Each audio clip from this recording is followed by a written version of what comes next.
Fala pessoal, tudo bem com vocês? Gravando aqui o vídeo depois de um senhor vexame, um vexame monumental do Brasil. Passou mais uma vez sob o comando do Dorival Júnior, 4-1 para a Argentina. Falar um pouco sobre esses dois jogos, antes para deixar também, botar para fora um pouco as minhas críticas sobre diretoria de CBF, Dorival, jogadores, etc. Então já peço você, deixe seu like, se inscreva no canal se não for inscrito e dê aquela força divulgando esses e demais vídeos para ajudar quem está começando. Iniciando falando um pouco do jogo contra a Colômbia, para começar a conversa, porque o jogo contra a Colômbia mostrou como a Colômbia é um time muito mais bem treinado. E olha que a Colômbia nem está no seu melhor momento nesse ciclo, né? Teve até um momento melhor recentemente.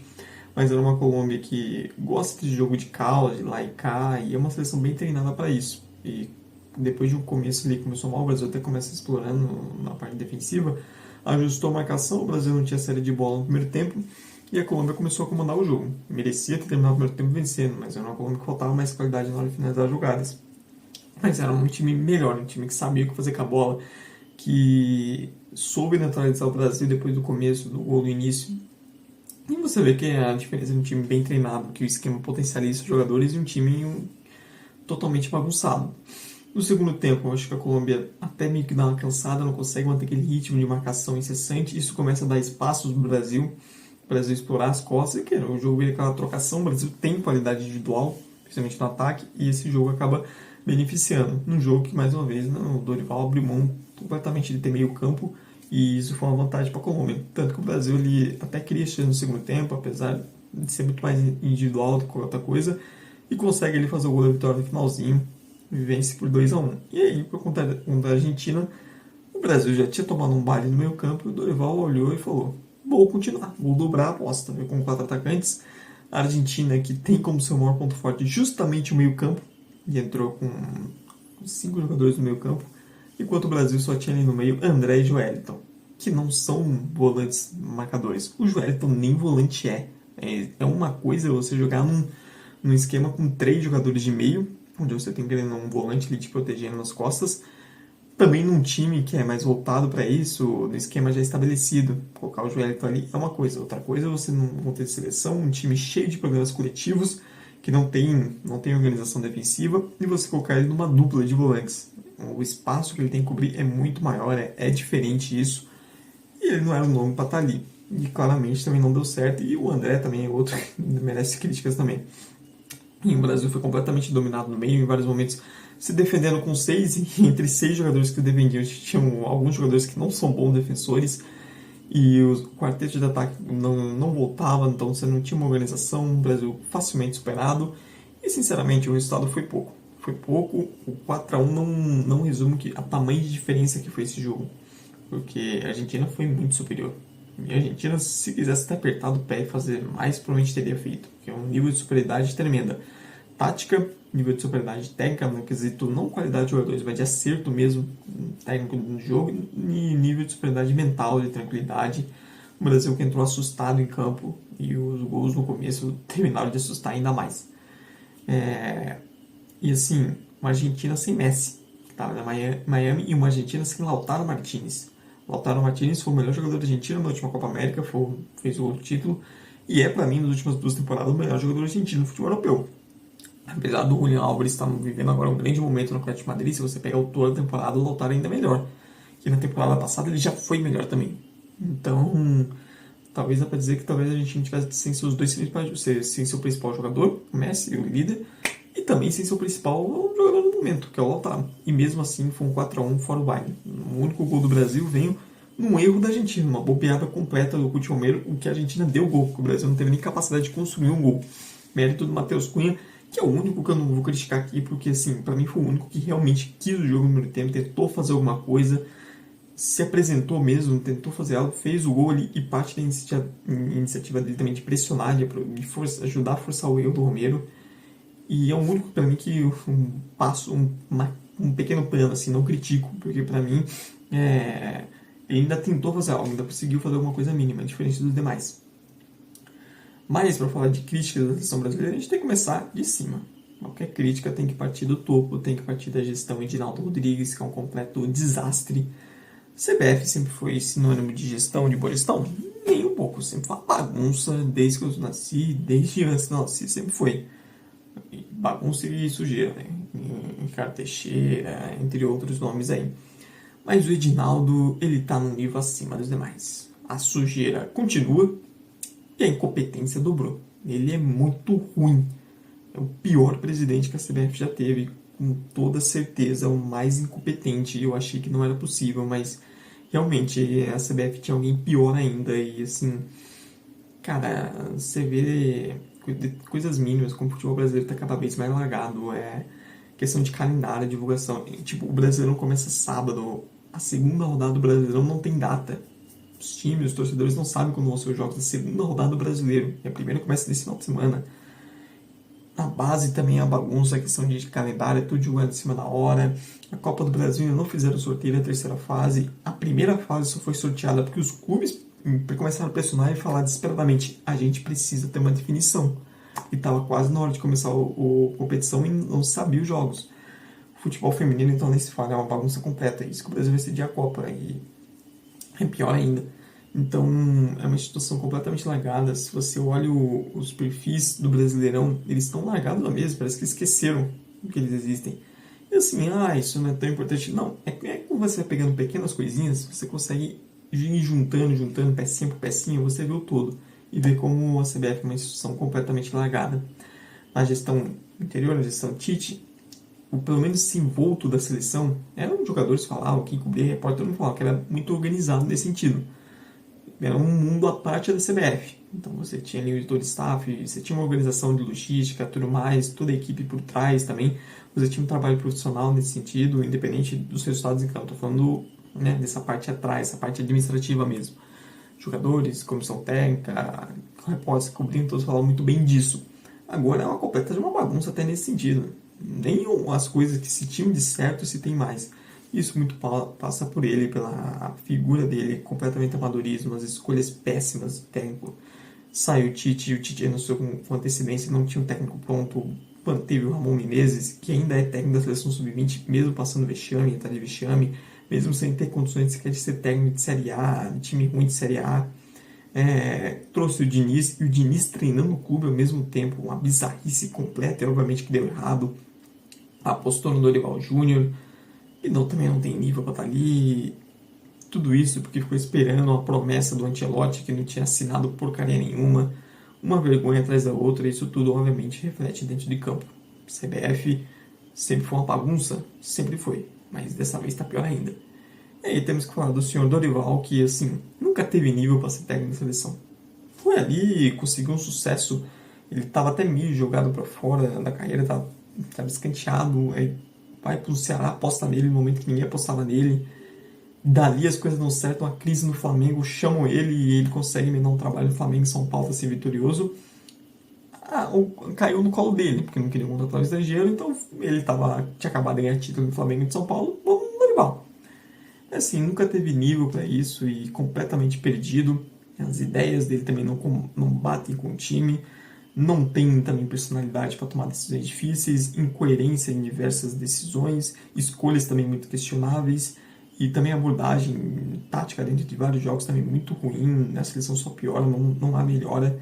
É um time que, o ataque não está funcionando, o ataque tudo bem, mas se defensivamente funcionasse, ok, mas a defesa é uma zona também, então é uma seleção que não tem nada. E abordagens também, seria com meio campo aberto contra a Argentina é loucura. Ele foi e pagou o preço por isso. Então, tem que ser demitido, o trabalho é péssimo, mesmo com todos os problemas da CBF que também influenciam dentro de campo, influenciam o trabalho dele. A parte que cabe ao Dorival também não tem elogio algum. Ele fala que o Endrick tem que ir aos poucos, processo aos poucos, tudo bem. Aí hoje que o time tá tomando a lapada da Argentina fora de casa, ele olha pro Endrick e fala: vai lá, filhão, joga no segundo tempo e se vira e resolve. Então, esses são uns exemplos da inconsistência do discurso dele, das escolhas dele. Não era para estar ali e ficou tempo até demais. Já era para ter sido demitido e precisa ser demitido urgentemente. Copa ano que vem e o Dorival não tem condição nenhuma de ser o técnico da seleção até lá. Agora falando também de jogadores, né? Vamos falar também de jogadores. É preciso falar também de alguns jogadores, porque, primeiramente, um coletivo ruim, a falta de um coletivo que potencializa jogadores, influencia o futebol de todos. Todos ali estariam jogando melhor se tivesse um time coletivamente mais ajustado. É só ver como a Argentina, que tem ótimos jogadores, mas também não é aquela seleção espetacular de nomes, especialmente na defesa, como um coletivo bem treinado, como ideias que combinem os jogadores, que potencializem os jogadores, fazem com que eles joguem muito melhor. E o Brasil não tem isso. Esses jogadores, o Brasil tem qualidade suficiente para jogar muito mais. Tem jogadores que jogam muito bem no seu clube. Não é à toa que esses jogadores vão voltar para os clubes, vão jogar bem, alguns deles são os melhores de suas ligas. O Vinícius Júnior é o atual melhor do mundo, o Rafinha possivelmente pode ser o melhor do mundo nessa temporada. Você tem Murilo e Gabriel Magalhães, dois melhores zagueiros do futebol inglês. O Ederson, pilar numa Atalanta, que é campeã da Liga Europa, briga na parte de cima da tabela na Itália. Você tem o Alisson, que é um goleiro histórico do Liverpool há anos.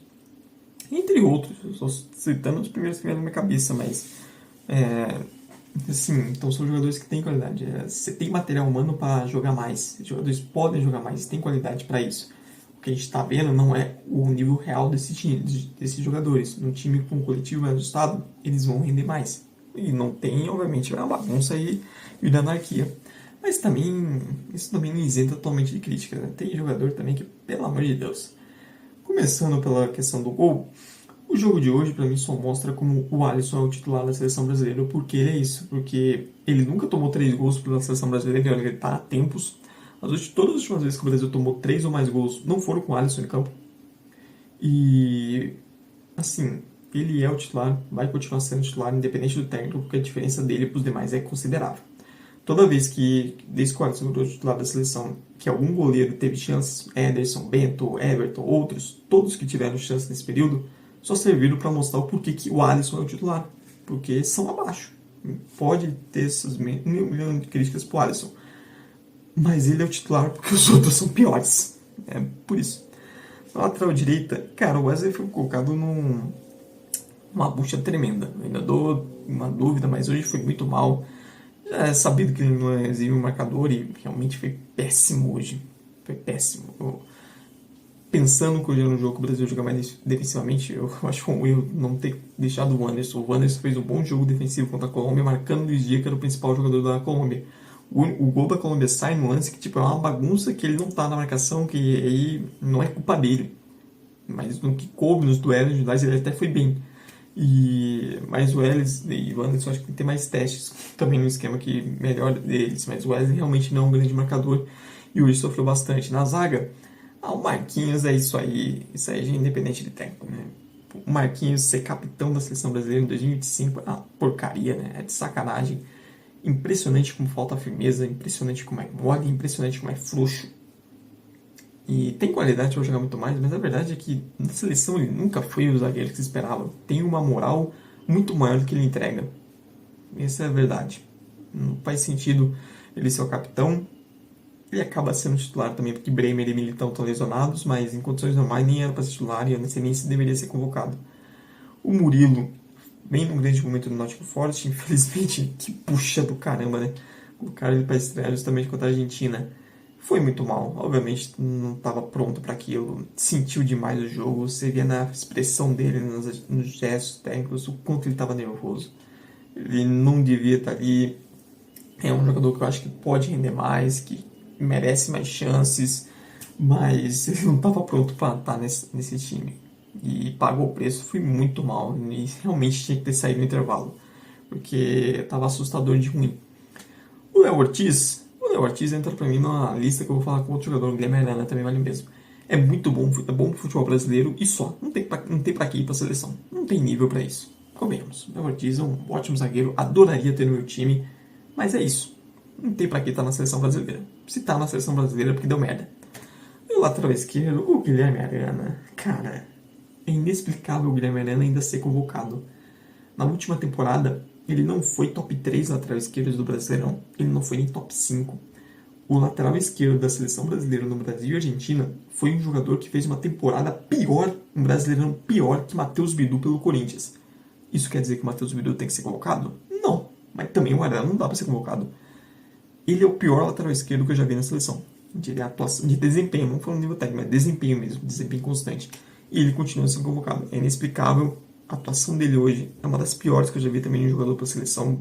Vergonhoso, medo mesmo. tropeçando na bola, defensivamente uma avenida, também foi muito mal contra a Colômbia, o gol também é culpa dele, no início da jogada, não tem pra que ser convocado. Ah, o Brasil não tem grandes laterais esquerdos, de fato. Mas o Arana não é esse jogador. Não é o Arana que vai resolver o problema. Ele já demonstrou diversas vezes com diferentes técnicos que ele não tem condições de titular da seleção brasileira. Tem outros nomes para ser testado, como Caio Henrique e Carlos Augusto, mas o Arana não dá. A questão de volantes, para mim, é a mesma questão dos laterais. O Brasil hoje tem jogadores abaixo das demais seleções do mundo. Lateral a diferença é menor, mas de volante sim. O Brasil hoje tem no meio campo jogadores que são abaixo de outras seleções. A Argentina tem opções melhores que o Brasil no meio campo e outras seleções também. Dito isso, é aquilo. Um time melhor organizado vai fazer com que os jogadores consigam comprometer menos, entregar mais. O Joelton não é um segundo volante, ele não é um cara para jogar numa dupla de volantes. Não é assim que ele joga no Newcastle. Não era para ele estar ali, não fazia sentido ele estar nesse momento. O Bruno Guimarães é um jogador que tem qualidade. Acho que das opções é a melhor tecnicamente, mas também na seleção nunca também não entregou grandes coisas. O André, eu também não entendo porque ele é convocado ainda, porque todas as oportunidades que ele tem, ele vai muito mal. Eu acho que tem que, tudo bem que não é só culpa dele, mas tem que dar chance para outros nomes. O Ederson, daqui da Atalanta, é um nome que pode ser testado, acho que tem um pouco uma característica um pouco diferente demais, que é um volante que dá mais segurança defensiva, que é um problema. O João Gomes também para mim entra na mesma categoria do André. Cara, já deu vários testes, ele foi mal em todos. Vai buscando outros nomes. A gente só tem hoje de volantes assim um pouco mais consolidados como opções, Bruno Guimarães e Gerson, que pensando numa Copa do Mundo também não passa segurança. Outros nomes precisam ser testados. O Ederson dele, mas é uma posição escassa de fato. É uma posição realmente está escassa no futebol brasileiro. E assim, não tem muita solução não, porque os volantes que eram os melhores do país nos últimos anos, todos eles foram para fora. Só tá aqui no futebol brasileiro ou quem tá velho, ou quem é pior que os que estão indo para a seleção. Então é um problema considerável. E o mesmo vale para lateral. Os lateral bom mesmo daqui do futebol brasileiro, já tá tudo saindo. Quem tá ficando é quem não teve nível para sair ou quem tá velho. É um problema. E do meio para frente, a gente tem qualidade. O Rafinha, o Vinícius Júnior, o Rodrigo, mas eles têm que assumir mais o protagonismo, a verdade é essa. Não dá para eles ficarem se escorando no Neymar, na figura do Neymar, esperando o Neymar voltar. Daí eles têm que assumir mais o protagonismo da seleção. Falta mais dele, tudo bem que tem programas coletivos, a gente viu em vários momentos, principalmente o Vinícius Júnior pegando a bola e 2, 3 em cima e ninguém se aproximando. Rafinha foi o Rodrigo muito mal. O Rodrigo foi mal para variar. O Rodrigo ir mal na seleção brasileira é o normal, especialmente pós 2022.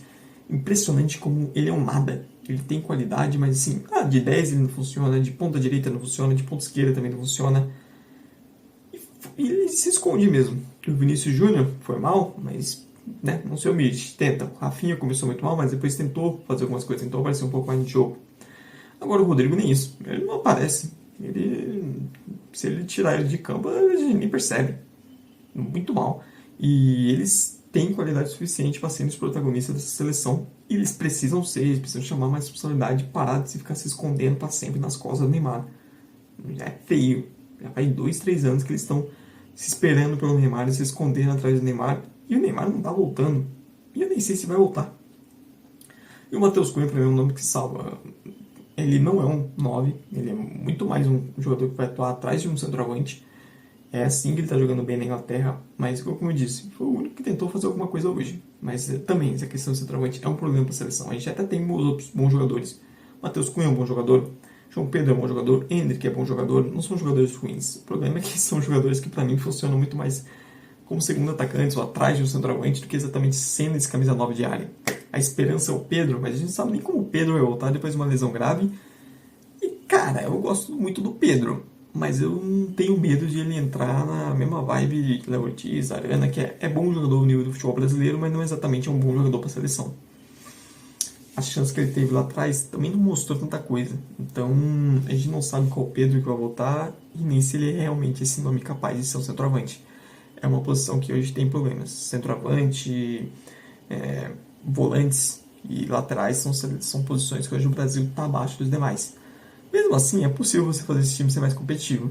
Mas agora vamos ver quem a CBF vai escolher como técnico, que também é um grande mistério. E confiar em Edinaldo Rodrigues para isso é complicado. O vídeo ficou um pouquinho longo. Se você viu até o final, muito obrigado. mas deixem nos comentários se concorda, discorda de alguma coisa que eu falei e também as suas opiniões sobre CBF, sobre o vexame monumental contra a Argentina, sobre os jogadores. É isso aí, pessoal. Espaço é livre para você comentar. Muito obrigado mesmo você que viu até o final. Tchau, tchau e até a próxima.